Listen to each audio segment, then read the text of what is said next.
Hi, this is Katherine Buenger from the Weavers Guild of Minnesota, and I'm going to demonstrate how to twist fringe. And I'm going to show you 3 different ways. To start with, I've got a scarf here today, and to start I want to get all the ends trimmed even, and so I'm going to straighten this out. I use a comb to straighten out the fringe, so that's nice and even.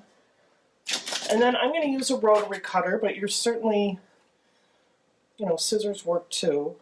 And I'm going to have fairly long fringe. I'm going to cut this it's about 9 inches maybe right now, straight across. Let's straighten this out a little.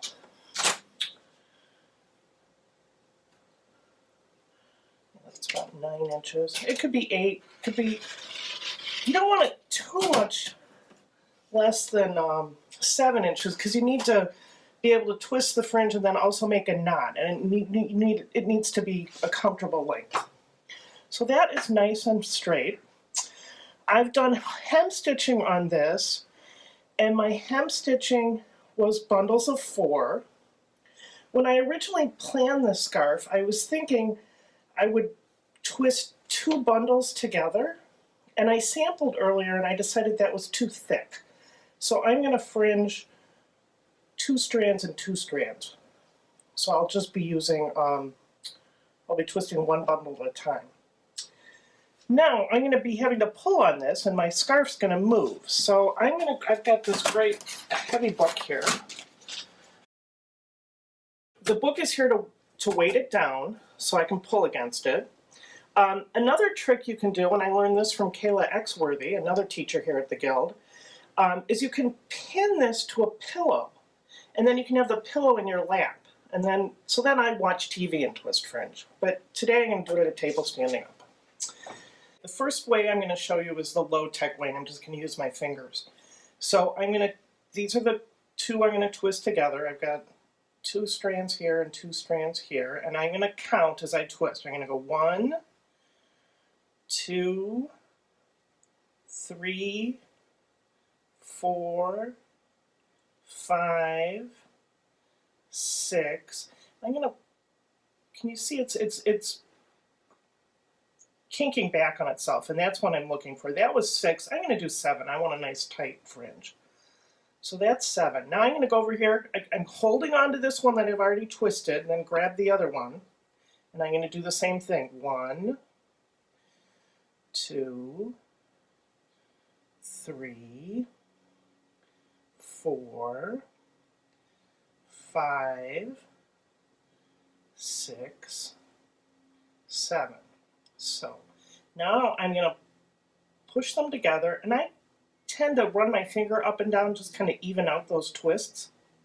And then I'm going to tie an overhand knot.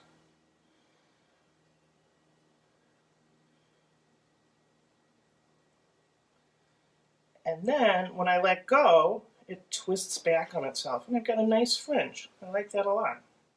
Okay, that was the low-tech way with my fingers. Now I'm going to move to this tool.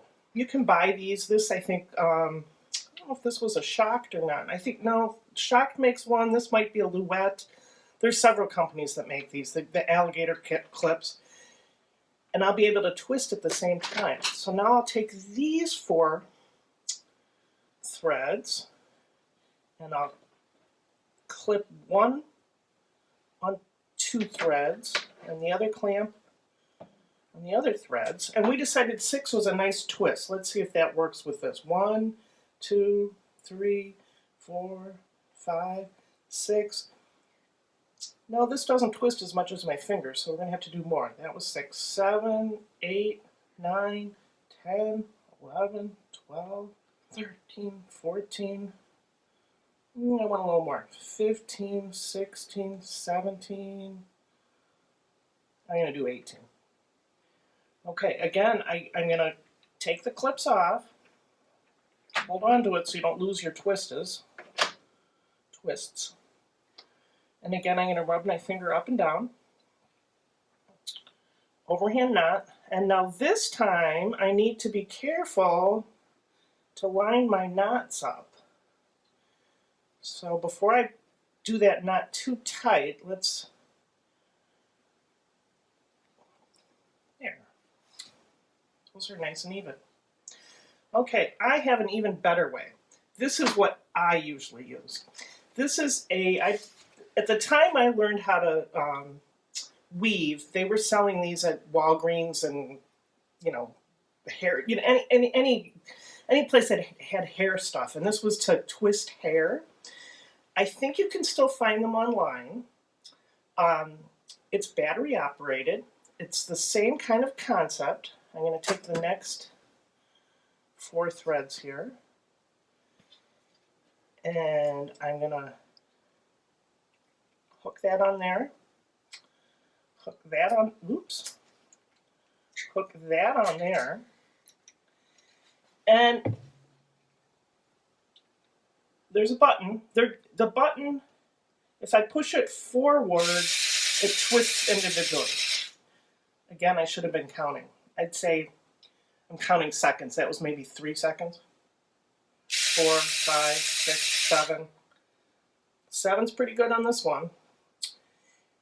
Now, this is how I use the tool. I take it off and do this again.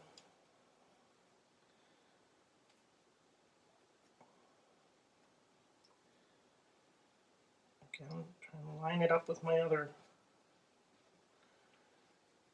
Oops.